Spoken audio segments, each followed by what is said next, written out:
Hey Scott, I was just watching your Happy Rosh Hashanah Part 2, and this comes on Fox News.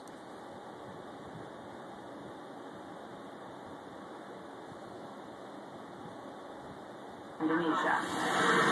Fox News alert on a new bombshell report now, raising fears that Syria could be prepping to use chemical weapons in that bloody civil war now. A German news magazine quoting witnesses who say the Syrian regime brought in Iranian officers to help test those weapons. Rick Leventhal is tracking all this from Jerusalem. What do we know about this? Oh, this is good. Well, Bill, first of all, a defected Syrian general told the Times of London that the regime would deploy chemical weapons as a last resort, and now we're hearing from that German weekly Der Spiegel that the Syrians tested delivery systems for chemical weapons less than a month ago.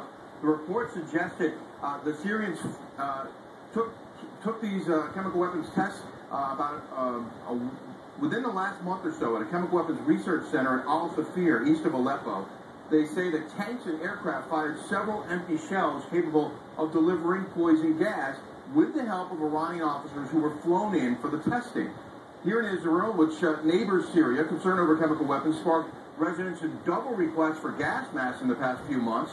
The Syrian general who defected says the Syrian president Bashar Assad had plans to transfer chemical weapons to Hezbollah, presumably for some sort of attack against Israelis, Bill. So troubling news. In the meantime, that war continues there. It's been overshadowed by the events throughout the Arab world. What about the violence today? Where does that stand in that battle? Well, in fact, Bill, the last month has been the bloodiest in that 1.5-year revolt in Syria. Rebels are making gains, but they are paying a very heavy price for that. In fact, just today, the rebels took yet another border crossing point along the Syria-Turkish border to the north. They were firing on a customs building there. They took control and brought down the Syrian flag.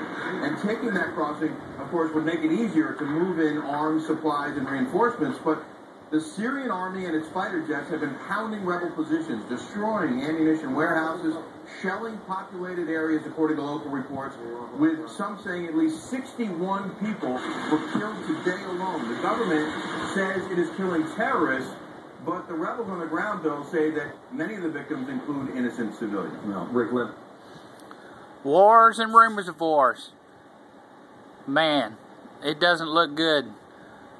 Anyway, keep praying for Israel. Keep looking up because he's still coming.